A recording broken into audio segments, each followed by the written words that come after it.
السلام عليكم ورحمة الله وبركاته. hordoftoota kabajamtoota amaanaatu bakka jirtu uummata gashtii jira jirtu baga jiraattanii isin jecha akkasuma warra amantii biraas shamaar qabuun obboleen kiyya hunda keessanu salaamtaan tiitaan irraa kaate bakka isin jirtan sinaa rakkabtu isin jecha welcome family baga nagaan dhuftanii isin jaa arra vlog imitila saalaan adda deema jechuudha ta durii nadda saalaan adda afaa godhu deema hojii turtii gaariin isin jaa Ori mana kana faro taatan like subscribe godhu indagatina sininja ori family kan taatan like godhu indagatina bagana gaan tani family aku bagartan magadda irraa gadi guuraa jira magadda irraa gagguure taansan illee irraa gadi guure akkasitti yaani guyyuun nadda wakkatti akkanatti yaani garuummoo torbaana keessa yeroo takka jee keessa yeroo sedii akkanaddafa baati keessa yeroo sediin akkatti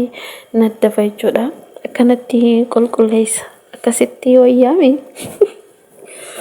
akkasuma sagalee har'a akka nama wanta itti isin haasaa jira baalli wannaa saniin dhukkee bakka sanarra giraana sanarratti dhukkeen mi'aaniin tunna waan illee gabbattoo miti kana achi gubbatti olbii achi gubbarraa achi gatu taaluu hin danda'u maaliif nin guddadhe moonin dulloomeen isaa wallaa hin beekoni dur tokkonnen utaala bakka akkanumattiin utaala amma garuu ifeeggachaatiin bakkaan bu'uubuha malee ifeeggachaatiin bakkaan ol bu'uubuha malee ol utaalee gadi nu taalofatan wallaahi maaliif akkas ta'e madri akkuma agartanii wallaahi kana baqana naaf garuu kaameraan hin dhaabi malee naaf miti yoo isaanii xiqqashoon takka as shorroysine duuba sanirra waan jijjiru waan akka mandiilaa waan bakka yaani waan ijoolleen jiru wadda darbita guurree makkanniisaa kana makkanneessee duuba sanii achi booda bootaa isaa deebisee gubbaa kanarra wanta godhu jira jechuudha akkuma agartanii wallaahi hedduu laala waan anna asirraa gadi guuree silaa rabbii isin garsiise shaadaa qabatta wallaahi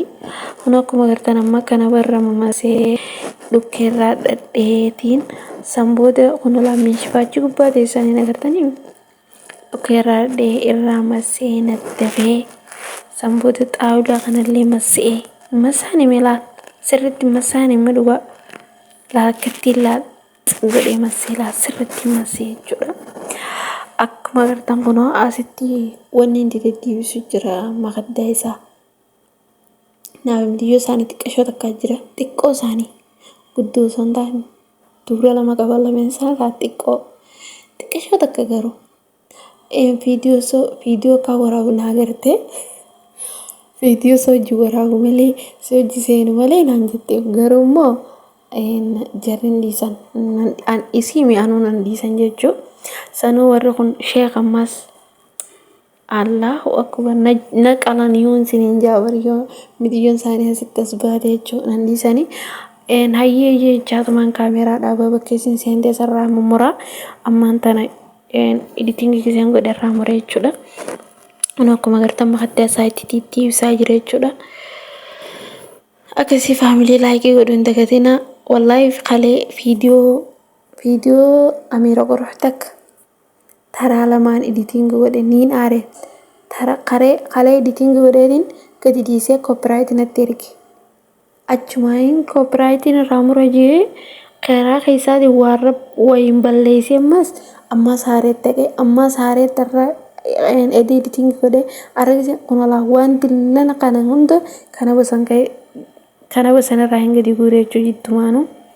kana basan irraa hin guure waan an feestaalatti fuudhu jira laal gamanaanis tanaas achuma jalaa hin gadi guure jechuu kana basan irraa wallaahi kan hin baatee keessaa guyyaa sadii ayi torbaanii yeroo takka kan akkan naddafu jechuu sinii galee viidiyoo akkasitti editing godhee lama jechuu ammas sarara giseen gadi dhiise arraas copyrightii gixximu wallaahi nan aaree shukarii 50 nagadee YouTube makiyana jalaan xuqinsi jee dhiise bakka viidiyoo san walleen khairii naaf hin qabdu jee asitti kuma agartanii kaameraa wanta kana ammas soo jira jechuu sirreessu jira bakka sallaaletti dhukkeen jala sesseenti dhukkee jala sesseentu jalaa baasee isa kana sirreessu jira jechuudha. Akkasii faamilii tiyya laayikii godhuu hin dagatinaan isiniin jaa. Amma walii guyyarraa viidiyoo gadhiisuun qaba. Kalaas maaliif jennaan yuutuubii irraa fi hirribaa ka'uu didee jechuudha. Hirribaa kaasuun qaba amma. Dhageessa warri viidiyoo tana gadi seentan laayikii godhuu hin dagatinaa. Kaameeraa laallaa jidduutti hin dhaabe malee osoo nu urgufuutiin bakka takka tuqee ni agartanii mila. Bakka afurii jira duraanii amma 3 malee takka osoo urgufuu irraa sossoosee jechuudha. Eegas mucaan tokko dhufee sirreessee akkasitti kun faamilii tiyyaa fi saalaan kiyyaarra naddaffiin isaa akkana fakkaata jechuudha. Wallaahi har'a hedduun dalagee baxxaami takka akka irraa hojjedheen biyoo saalaa kana qofaan akkatti isin garsiise malee bakka eegas jarri rafu jiran laaqana booda yeroon tun jechuudha. Zaajaa booda isaan laaqana nyaatanii rafuu kutanii hanga isaan rafuu kutanan viidiyoo waraabbachaa saalaa kana achi booda gisee isaan hirribaa hanga kaameeraa waraabunaaf hin mijootumi. Achumaanii wallaahi waa meeqan dalagee waa hedduu takkan dalagee jechuudha. Har'a baxxaami ittiin dalagee takka eega booda kan akka har'aa kan ittiin dalagne jechuudha. Akkasuma amma osumaan sagalee jala qabu jiruutiin jidduun dhaabe lammeeshaa dilee isin agartan tanas saalarraa hin gadi guree jechuudha. Amma kun bakka sanillee qulqulleessee taa'ullaa sanillee bakka tanillee irraa fuudhee sa'aatii takkitti san qofaan bisee sa'a 4:9 jechuu yeroo ani dalagu jiru san yaani asirii zaa 10:9 hunoo akkuma agartan balaaxaa ganama naddabe sa'a 6 booda isiniin ji'a laaqana booda kanammaa ganama naddabeen jira ammoo waanan saala sanirraa bubuute hunda haree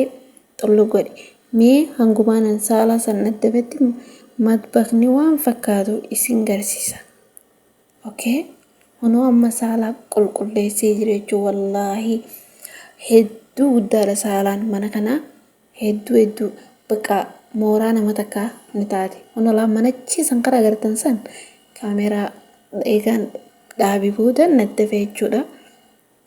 Mana hedduun dalagee saalaan hedduu takka guddaadha saniif akkasii yeroo narraa fudhateen jettanii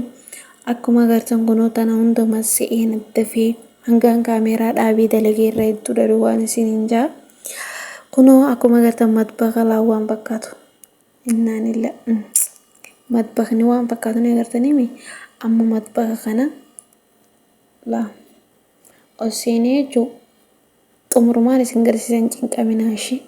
Amma matbaqni meeshaa tan deddeebisuu feetu deddeebisee haala maala waan akkanaa godhatanii hunoo akkuma agartanii amma xumuree jira jechuudha. Akkasii faamilii tiyya baay'ee